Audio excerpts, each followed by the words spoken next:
नमस्कार दर्शकों, आपका हार्दिक स्वागत है आपका अपना चैनल एस्ट्रो एसएस बघेल में। दर्शकों, आज का जो विषय है वो भगवान शिव के प्रिय श्री चंद्रदेव का प्रभाव कुंडली के अंदर 12 भाव में।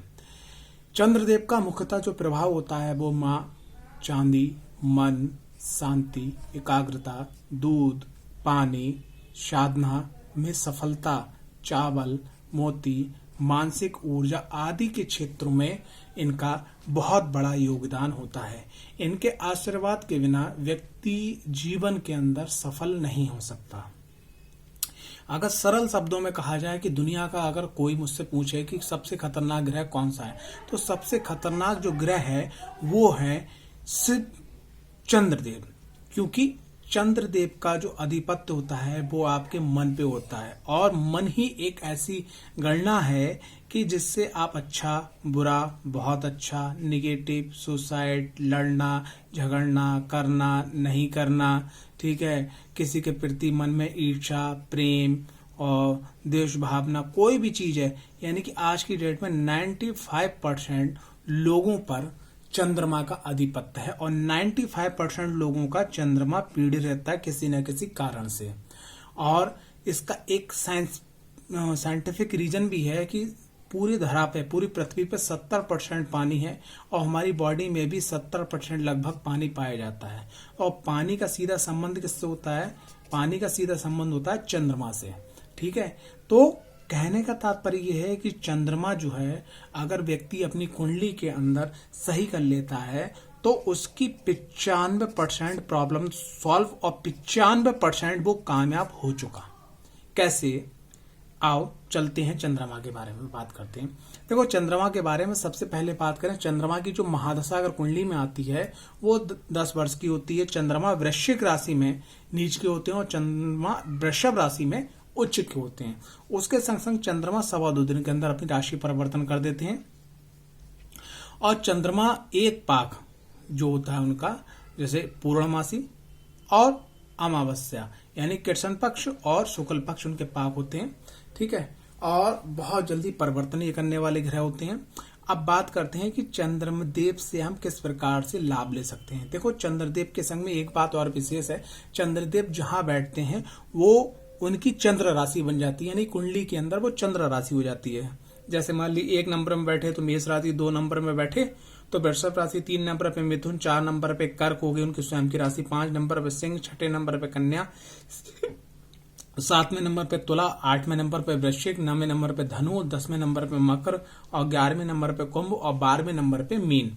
तो ये राशियां होती हैं। ठीक, इन जहां जिस राशि में बैठते हैं वो राशि हो जाती है। ठीक, बात करें अगर लगन के अंदर चंद्रदेव बैठे हैं तो लगन के अंदर चंद्रदेव का बैठना बहुत ही अच्छा माना जाता है। लेकिन यहाँ पर व्यक्ति थोड़ा भावुक हो जाता है, और लोगों को जिस दिन ये राज मालूम हो जाता है, आपका कुंडली देख के नहीं, कि ये राज मालूम हो जाता है कि ये व्यक्ति भावुक है, इसको हम यूज कर सकते हैं अपनी भावनाओं में, अपने जो है भावुकता, उसके मन के अंदर प्रेम पैदा करके। मैं आपको एक छोटी सी बात बताना चाहूंगा कि जैसे अगर आपने कोई सीरियल भूत का देखा होगा या कोई हॉरर घोस्ट स्टोरी देखी होगी, उसमें क्या होता है कि घोस्ट जब आता है तो क्या होता है कि वो सामने वाला जो व्यक्ति होता है फिर वो जो है उसका रूप बदल लेता है कि मैं बहुत परेशान हूँ जी, फलाना, आम रूप में आ जाता है। जैसे ही वो उसके पास जाता है फिर वो अपने उग्र रूप में आ जाता है। तो यहाँ पर क्या है कि वो उस समय मन को कंट्रोल करता होता है। अगर जिसके लगन के अंदर चंद्रमा है तो ये लगन और चंद्र राशि दोनों एक हो जाएंगे, लेकिन उसका लोग मिसयूज करना बहुत जानते हैं। तो यहाँ पर आपने क्या करना है, बाकी सब कुछ अच्छा है, आपको अपने चंद्रमा को मजबूत करना है, अपने मन को भावुक नहीं होने देना है नकारात्मक विचार में। अगर कोई बड़ा डिसीजन है या कोई परिवर्तन है, बिना सोचे विचारे नहीं लीजिएगा। अगर लगन के अंदर आपका चंद्रमा है तो आप अपनी कुंडली के अंदर सूर्य को भी मजबूत कीजिएगा। बस ये एक छोटी सी बात है, बस। और लोगों की भावनाओं को सुनिए, समझिए, लेकिन दिमाग से डिसीजन लीजिए, ना कि मन से। नंबर 1। और लगन में बैठे हुए चंद्रमा को मजबूत करने के लिए आप मोती रत्न धारण कर सकते हैं, 2 मुखी रुद्राक्ष धारण कर सकते हैं, महाकाल रुद्राक्ष कवच भी धारण कर सकते हैं। आपको चावल दूध और पक्षियों के लिए जल नहीं रखना है, दान नहीं करना है। क्यों? क्योंकि ये लगन में अगर ये मारक हैं, जैसे मान ली धनु लगन की कुंडली है तो यहाँ पर मान ली अष्टम घर के अंदर मालिक बनते हैं चंद्रदेव। अष्टम घर के या छठे घर के या 12 भाव के आकर मालिक बनते हैं, तो एक घड़ी आप दान कर सकते हो, वो भी एस्ट्रोलॉजर की देख रेख में, उनके बताए गए अनुसार में। एक बात विशेष ध्यान रखिए, अगर लगन में चंद्रमा है तो चंद्रमा को अच्छा करने के लिए भगवान शिव की दीक्षा लेके और उनका मंत्र जाप कीजिएगा, अच्छा होगा। द्वितीय भाव के अंदर चंद्रमा बहुत अच्छे माने जाते हैं। द्वितीय भाव के चंद्रमा पे अगर कहीं से देवगुरु बृहस्पति की दृष्टि या शुक्र की या बुध की दृष्टि पड़ जाती है तो बहुत ही सर्वोत्तम हो जाता है। द्वितीय भाव में अगर चंद्रदेव हैं, किसी भी राशि के हैं, सबसे मेन तरीका क्या है कि आपको चंद्रदेव को इतना मजबूत करना है क्योंकि वो वाणी और धन का स्थान है। बस द्वितीय घर के चंद्रदेव आपको एक प्रॉब्लम देते हैं कि आपकी इनकम ऐसे ऐसे ऐसे ऐसे बढ़ती चली जाती है और एकदम ऐसे ऐसे ऐसे घटती चली जाती है। जैसे चंद्रमा अमावस्या तक 0 हो जाते हैं, उसके बाद पूर्णमासी से मतलब प्रतिपदा से फिर पूर्णमासी तक पूरे हो जाते हैं, तो ये इनकम के लिए थोड़ा सा उतार चढ़ाव रहता है, लेकिन बाकी सब मामले में बहुत बढ़िया रहते हैं। अगर चंद्रदेव अगर वाले द्वितीय भाव में है तो ऐसे व्यक्ति को एल्कोहलिक नहीं होना चाहिए, ऐसे व्यक्ति को कुछ ऐसे ज्यादा मसाले वाले खाना नहीं खाना चाहिए, ऐसे व्यक्ति को खास करके अपने गले का बहुत ध्यान रखना चाहिए। ऐसे व्यक्ति को चंद्रमा को अच्छा करने के लिए, इनकम और परिवार को सही रखने के लिए, वाणी को अच्छा रखने के लिए भगवान शिव की साधना दीक्षा लेके आपको करनी चाहिए। चंद्रदेव के मंत्रों का जाप करना चाहिए। सोमवार का या पूर्णमासी का भगवान विष्णु का व्रत जरूर करना चाहिए। ऐसे व्यक्ति को महाकाल रुद्राक्ष कवच जरूर धारण करना चाहिए, ठीक है, और महाकाल रुद्राक्ष कवच जरूर धारण करना चाहिए। आप चाहें तो 2 मुखी रुद्राक्ष भी धारण कर सकते हैं, लेकिन महाकाल रुद्राक्ष कवच ज्यादा बढ़िया रहेगा। बात करें पराक्रम भाव के अंदर चंद्रदेव की, तो पराक्रम भाव के अंदर चंद्रदेव का बहुत अच्छा रिजल्ट नहीं देखा गया है, क्योंकि भाई ये सुख के कारक ग्रह हैं, मन के कारक ग्रह हैं। तो मन अगर आपका पराक्रम में चला जाएगा, सुख आपके पराक्रम में चला जाएगा, तो आपका जो बुढ़ापा है वो बहुत कभी कभी बहुत गड़बड़ा जाता है। काय के लिए लेके, क्योंकि आपने पराक्रम से अपनी मेहनत से सब कुछ तो बना लिया, लेकिन जब आपका भोग करने का समय आया, जब आपका सुख का समय आया, तो उसमें बहुत सारी दिक्कतें खड़ी होंगी। आपका शरीर साथ नहीं दे रहा है, आपको मान लिया डॉक्टर ने कह दिया बीपी बढ़ रहा है, डॉक्टर ने कह दिया ब्लड की कमी है, डॉक्टर ने कह दिया डायबिटीज होगी, कई प्रकार के रोग उखड़ गए। आप जो है उस संपदा का प्रयोग आपके परिवार के सदस्यों ने लिया। तो इसलिए जो है पराक्रम भाव में अगर चंद्रदेव हैं तो ऐसे व्यक्ति को शिव मंदिर के अंदर चावल दूध मिलाकर खीर बनवाकर भगवान शिव को भोग लगाना चाहिए और मंदिर में भक्तों को बांटना चाहिए। मंदिर के बाहर जाकर नहीं बांटनी है, मंदिर के प्रांगण में बांटिए, ये बात ध्यान रखिएगा। और पक्षियों को जो है हल्का सा दूध डाल के, मतलब 1 ढक्कन दूध डाल दिया, पानी भर दिया और दूध भरा हुआ जो पानी है वो पक्षियों को रखना चाहिए। और ऐसे व्यक्ति को जो है पूर्णमासी या सोमवार का व्रत करना चाहिए और महाकाल रुद्राक्ष कवच धारण करना चाहिए।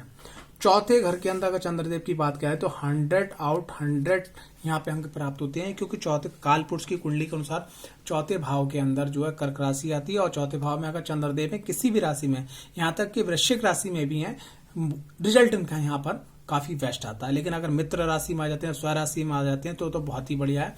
चौथे घर के अगर चंद्रदेव को आप बहुत अच्छा करना चाहते हो तो ऐसे व्यक्ति को घर के अंदर नरवदेश्वर शिवलिंग की विधिवत तरीके से स्थापना करना चाहिए, भगवान शिव की दीक्षा लेना चाहिए, ओम नमः शिवाय मंत्र का नित्य जाप करना चाहिए। पहली चीज, महाकाल रुद्राक्ष कवच पहनना चाहिए, और उसके जितने भी वाहन है, जितनी भी गाड़ियां, उन सब पे 5 मुखी अभिमंत्रित रुद्राक्ष जरूर धारण करना चाहिए। और एक और बात, चौथे घर में अगर चंद्रदेव है तो ऐसे व्यक्ति को अपनी माँ, सासू माँ और बूढ़ी औरत जब भी मौका मिले तो बिल्कुल दिल खोल के जो है मदद करना चाहिए। सब मिल जाएगा यहाँ पर अगर वो इतना कर लेता है, वाहन, भूमि, भवन, ठीक है, मान सम्मान, यश, कीर्ति, सुख, शांति सब प्राप्त हो जाएगा। पंचम घर के अंदर अगर चंद्रदेव हैं तो ये चंद्रदेव बहुत अच्छे माने जाते हैं, लेकिन क्या है कि इनके संग एक दिक्कत होती है कि अगर ये विद्यार्थी स्टडी हैं या कोई खोज करता है या कुछ ज्यादा पढ़ाई कर रहे हैं तो यहाँ पर क्या है कि कभी कभी इनका मन विचलित रहता है, और कभी कभी मन इनका जो है विचलित होने के बाद में, और कहीं अगर ऐसा चंद्रदेव के मान ली कुंडली के अंदर पंचम भाव में बैठे हैं और कहीं अगर कुंडली के अंदर शनि का बल पड़ जाए, राहुदेव का बल पड़ जाए या केतुदेव का बल पड़ जाए, तो ऐसा व्यक्ति बहुत भयंकर रूप से एल्कोहलिक भी हो जाता है। क्योंकि पंचम घर के जो चंद्रदेव हैं वो क्या करते हैं, अमावस्या की तरफ उनका जो प्रभाव वो कम हो जाता है, मन नियंत्रण से बाहर चला जाता है और पूर्णमासी की तरफ उनका प्रभाव जो मजबूत हो जाता है, मन कंट्रोल में आ जाता है। तो अनकंट्रोल की स्थिति में ये बनती रहती है और इनका इससे जो लाइफ का जो सिस्टम होता है वो बड़ा ही डिस्टर्ब हो जाता है। तो ऐसे में क्या करना है, हमें चंद्रदेव को बली करना है, यानी मजबूत करना है। अगर आपकी लाइफ पंचम भाव में आपके चंद्रदेव है, आपकी लाइफ जो अस्त व्यस्त हो रही है, कोई चीज समझ में नहीं आ रही है, मन आपका, और यहाँ पर एक और बात होती है कि पंचम घर के अंदर का चंद्रदेव होते हैं तो उस व्यक्ति को समस्या जो होती है वो उसको खुद नहीं मालूम होती मेरे संग क्या समस्या है। उसका मन तो रहता है, बहुत सारे लोगों से बात भी करना चाहता है उस टॉपिक पे, लेकिन वो कह नहीं पाता है। और ऐसे में अगर चंद्रदेव पंचम भाव में और पीड़ित हैं तो ऐसे में उसकी माँ को भी कष्ट रहता है। तो क्या करना है भाई, चंद्रदेव को अच्छा करना है। चंद्रदेव को अच्छा करने के लिए क्या है, महाकाल रुद्राक्ष कवच पहनिएगा, मोती रतन पहनिएगा, भगवान शिव की दीक्षा लेकर उपासना कीजिएगा और मंदिर के अंदर प्रत्येक प्रदोष को जो भगवान शिव का आते हैं या प्रत्येक सोमवार को चाहे भले थोड़ी सी दूध और चावल की खीर का भोग भगवान शिव को लगाइएगा और मंदिर के अंदर भक्तों को बांटिएगा। बात करें छठे घर के अंदर चंद्रदेव की, तो छठे घर के अंदर चंद्रदेव का बहुत अच्छा रिजल्टिंग देखा गया है, क्योंकि भैया छठा घर काय का है, रोग ऋण शत्रु कर्जा, ठीक है, अज्ञात शत्रु ज्ञात शत्रु, ठीक है, कॉम्पिटिशन, ठीक है, हाय तोबा जलन, ये सब चीजें हैं यहाँ पर, नकारात्मक ऊर्जा भरी पड़ी है। तो यहाँ पर क्या है कि भाई चंद्रदेव जो है वो सुख शांति वैभव मन के कारक हैं। तो मन अगर छठे घर में चला जाए तो बड़ा गड़बड़ हो जाती है। तो यहाँ पर क्या है कि चंद्रदेव को अच्छा करने के लिए, और अगर एक चीज यहाँ पे आपको बताना चाह रहा हूँ, अगर छठे घर के अंदर चंद्रदेव है और कहीं से राहु की या किसी पापक ग्रह की युक्ति या दृष्टि पड़ जाती है तो ऐसे व्यक्ति को जब रोग होते हैं तो फेफड़ों से संबंधित, कफ से संबंधित, अस्थमा से संबंधित, डायबिटीज से संबंधित, स्किन प्रॉब्लम से संबंधित ये रोग हो जाते हैं। तो छठे घर के चंद्रदेव को अच्छा करने के लिए, पॉजिटिव करने के लिए सबसे पहले हमें चावल दूध दान करना है। उसके संग पक्षियों को हल्का सा दूध डाल के और उसमें जल भर के, मतलब दूध दिखाई न पड़े, थोड़ा सा दूध डाल के पक्षियों को पानी पीने के लिए रखना है। ये काम आपने करना है। और साथ ही साथ क्या है कि बेल पत्र का पौधा शिव मंदिर में आपने जरूर लगाना है। और कोशिश ये करिएगा कि हर वर्ष आप अपनी शादी के सालगिरह पे, अपने जन्मदिन पे या किसी विशेष मुहूर्त पे आप जरूर लगाइएगा, अच्छा हो जाएगा। सप्तम घर के चंद्रदेव जो हैं वो बहुत ही अच्छे माने जाते हैं, ठीक है। लेकिन यहाँ एक प्रॉब्लम आ जाती है कि अगर चंद्रदेव सप्तम घर के अंदर हैं तो अगर आपने जैसे मान ली आप ये हैं और ये आपका पार्टनर है, चाहे ये आपका दुकान हो चाहे आपका लाइफ पार्टनर हो, उसको कहीं ना कहीं आप पे शक हमेशा बना रहता है साहब कि कुछ तो गड़बड़ है, कुछ तो दाल में काला है, ये चीज बनी रहती है। बिजनेसमैन है तो व्यापार को लेके, शादीशुदा दाम्पत्य जीवन में तो किसको लेके, तो फिर भाई जो है कहीं कोई दूसरा तो नहीं, कहीं कोई दूसरी तो नहीं, ये सब चीजें यहाँ बनती हैं। तो सप्तम घर के अंदर आपने चंद्रदेव को क्या करना है, बलि नहीं करना है, पॉजिटिव करना है। पॉजिटिव करने के लिए आपने क्या करना है, ऐसे व्यक्ति को 2 मुखी रुद्राक्ष अभिमंत्रित पहनना चाहिए। बेल पत्र का पौधा आप अपने घर के अंदर अगर जगह हो तो लगा लीजिए, वरना गमले के अंदर लगा लीजिएगा। जब गमले के अंदर वो 2.5 फुट 3 फुट का हो जाए जाकर शिव मंदिर में लगा दीजिएगा, फिर दूसरा लगा लीजिएगा, उसकी नित्य सेवा कीजिएगा। घर के अंदर आप जो है नर्मदेश्वर शिवलिंग की स्थापना कीजिएगा। ओम नमः शिवाय मंत्र का या नमः शिवाय या ओम त्र्यंबकम वाले मंत्र का, महामृत्युंजय मंत्र का जाप कीजिए निरंतर। अष्टम घर के अंदर चंद्रदेव जो हैं ये बिल्कुल ही कारक नहीं साहब माने जाते हैं। लंबी बीमारी, मानसिक बीमारी, अगर मान लिया अष्टम घर के अंदर का चंद्रदेव हैं और कहीं से कुंडली भी के अंदर अगर शुक्र भी पीड़ित है, ठीक है, और उसके संग संग कहीं मान लिया देवगुरु बृहस्पति भी पीड़ित है, तो समझ लो भैया लुटिया डूब गई। क्यों, चंद्रमा मन की शांति के, सुख के कारक, और शुक्र वो भी मन की शांति, और शुक्र मतलब वैभव के, ऐश्वर्य के, पैसे के, आपकी भोग विलास के कारक, और उसके बाद में देवगुरु बृहस्पति बैलेंस के कारक। यानी बैलेंस बिगड़ा, ठीक है, मन बिगड़ा, भौतिकता बिगड़ी, धन बिगड़ा, तो समझ लो सब गड़बड़ हो जाएगा। तो चंद्रदेव अगर यहाँ पर हैं तो ऐसे व्यक्ति को क्या करना चाहिए, एक बहुत भी मैं आपको जबरदस्त 100% आजमाया हुआ उपाय आपको बताने जा रहा हूं। सबसे पहला आपने जो काम करना है वो आपने क्या करना है, घर के अंदर नर्मदेश्वर शिवलिंग की स्थापना करना है, पहला काम। अगर अष्टम घर के लिए बहुत विशेष रेमेडी बता रहा हूं। दूसरे नंबर पे क्या है कि शमशान के अंदर आपने बेल पत्र का पौधा लगाना है। तीसरे नंबर पे आपने क्या करना है कि महाकाल रुद्राक्ष कवच आपने धारण करना है। चौथे नंबर पे आपने क्या करना है कि ओम नमः शिवाय मंत्र की भगवान की आपको दीक्षा लेनी है। और 5वें नंबर पे आपने एक काम करना है कि अगर आपका कोई डेली रूटीन है ऑफिस जाने का, बिजनेस जाने का, जॉब जाने का, तो आप अपने सबसे पहले घर से निकलिए और शमशान पे जाइएगा, 1 लोटा जल वहां पे चढ़ाइएगा शिवलिंग को, उसके बाद अपने कार पे जाइएगा। ठीक है, ये नियम मान लीजिएगा। घर से निकलते हैं अगर आप कोई विशेष कार्य के लिए जा रहे हैं, चाहे भले ही वो आपसे आपके घर से 5 किलोमीटर दूर क्यों ना हो। और अगर आप ऐसी जगह रहते हैं जहां शमशान में शिवलिंग की स्थापना नहीं है, तो आप एक बात ध्यान रखिए कि आप बहुत भाग्यशाली हैं।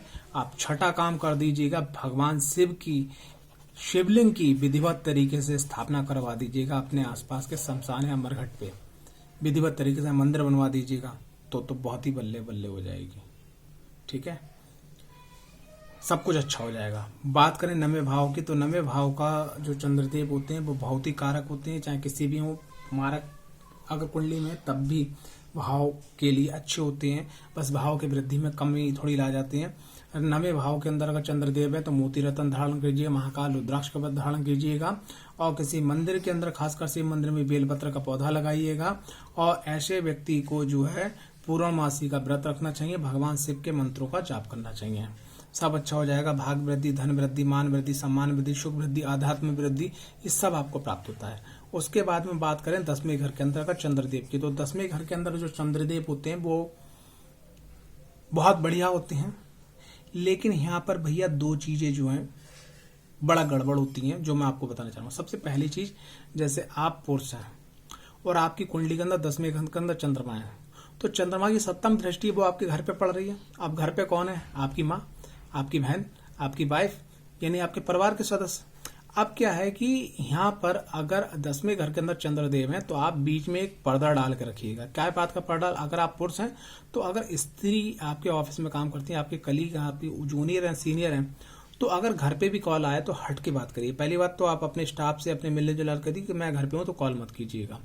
उससे क्या है कि घर पे ये संदेश जाने लगेंगे चंद्रमा की रेस से कि ये गलत हो गए हैं, ये किसी के चक्कर में, किसी के गड़बड़ाहट में पड़ गए।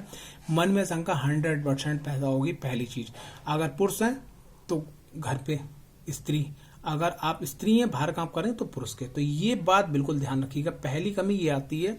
दूसरी कमी क्या आती है कि आपके बिजनेस में हमेशा उतार चढ़ाव लगा रहता है, क्योंकि कर्म क्षेत्र में चंद्रदेव घटते बढ़ते बहुत जल्दी हैं।